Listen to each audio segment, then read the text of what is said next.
The film opens with a chaotic montage of news reports documenting the rapid spread of a global pandemic.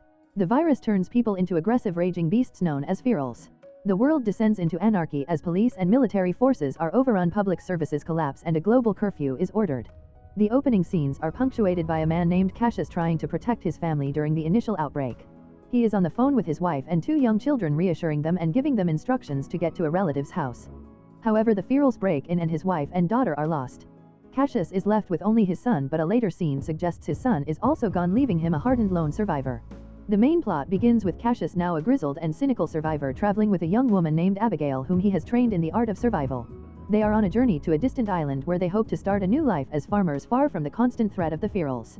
Abigail is more optimistic and compassionate than Cassius, who has been hardened by his losses.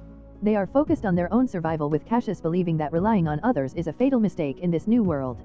Their plans are abruptly interrupted when they come across a wrecked car and the bodies of its occupants. While investigating, they are ambushed by a man named David and a pregnant woman named Megan. David, suspicious and hostile, accuses them of being looters. Their tense standoff is cut short by the arrival of a pack of virulents.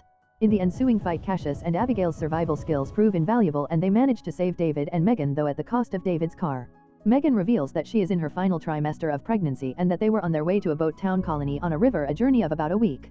The colony is rumored to be a safe haven with abundant food, water, and doctors. Cassius is vehemently against joining them, arguing that all colonies eventually fall into chaos. He believes their best chance is to continue on their own to the west coast. However, Abigail, moved by Megan's plight and her own sense of humanity, insists they help the couple. This leads to a heated argument between Cassius and Abigail, highlighting their differing philosophies on survival in a world without rules. Despite his reservations, Cassius reluctantly agrees to travel with them for one night. The group finds shelter and shares a tense dinner. Megan and Abigail bond, with Megan confiding her fears about her child's future. The next day, with David having twisted his ankle, they decide they cannot continue on foot. Abigail suggests they go to a nearby airfield she remembers from her childhood. She believes they can find a plane and fly to the colony, a faster and safer alternative to a week-long journey on foot. Cassius remains skeptical, but David, an amateur mechanic, is intrigued by the idea. A vote is taken and they decide to go to the airfield. At the airfield, they discover Abigail's father's old hangar and find a plane. However, the plane is not in working condition. With a viral pack closing in, they race against time to repair it.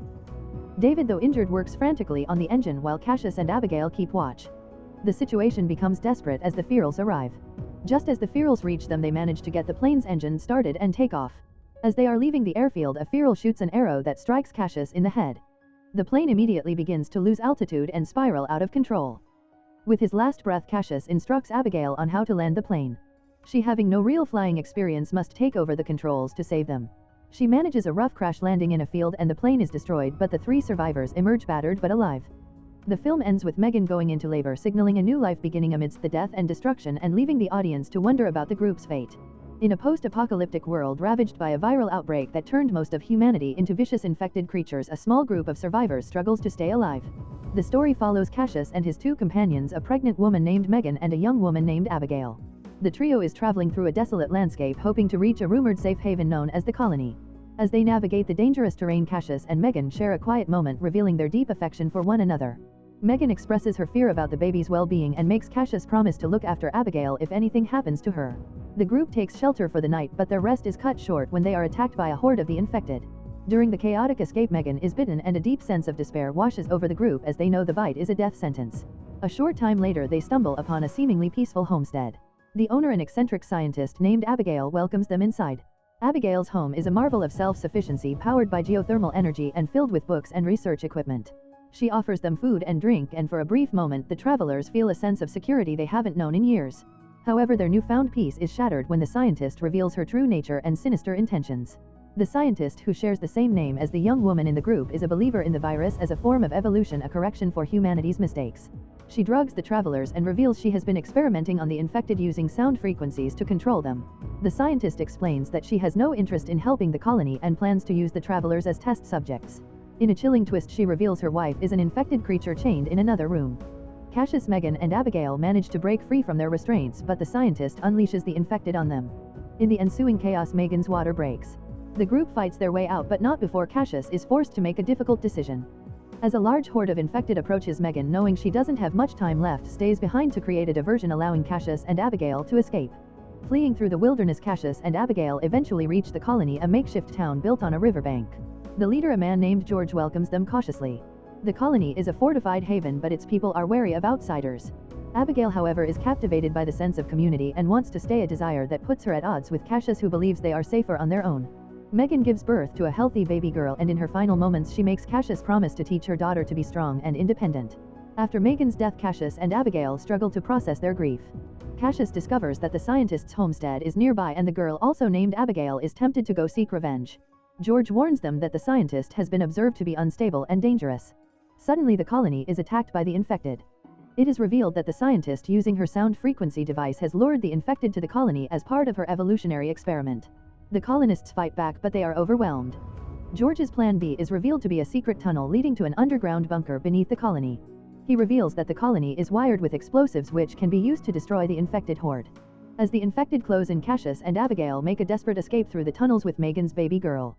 The scientist confronts them, revealing that she has also wired the tunnel with explosives. She triggers the bomb as they escape, but Cassius and Abigail manage to get out just in time, their survival a testament to their unwavering determination.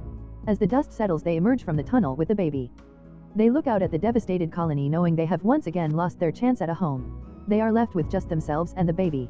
The scientist's words echo in Cassius's mind: living is always better. He and Abigail vow to continue their journey, a new home waiting for them somewhere in the desolate world. The baby Hope is a symbol of their enduring fight for survival and a better future. The three of them stood in silent awe, the echoes of the explosion fading into the silence. The colony, once a beacon of hope, was now a smoldering ruin. George, the colony's leader, and all the others had been wiped out by the scientist's twisted scheme. It was a stark reminder that even in this new world, humanity was its own worst enemy. Cassius realized his belief in being better off alone had been tragically validated, but with a newborn in his arms, the meaning of alone had changed completely. They were now a unit, a makeshift family.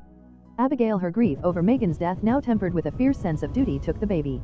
She had seen firsthand the devastation that came from trusting others, but the warmth of the child in her arms was a different kind of truth. Hope, as Megan had named her, was their living legacy, a reason to keep moving forward. The journey was no longer about finding a place to belong, but about creating one of their own, no matter where they were. They set off into the wilderness once more, their travels now slower and more deliberate. Cassius, with his hardened survival skills, was the protector and provider, while Abigail became the baby's primary caregiver. They learned to work as a team, navigating treacherous terrain and scavenging for resources. Hope's cries became a constant source of anxiety, a siren call to any infected within earshot, but also a reminder of the precious life they were fighting to preserve. Each sunrise was a victory, each meal a blessing. Cassius would find himself watching Abigail and the baby, a faint smile on his lips. His heart, once a fortress of solitude, was slowly opening to this new family. Their journey became a testament to the resilience of the human spirit. They found that a home was not a place with walls and a roof, but the bond they shared. Their new world was harsh and unforgiving, but with each other and with hope they had everything they needed to face it. They were no longer just survivors, they were pioneers of a new way of life, carrying the torch of hope into a future they would build for themselves.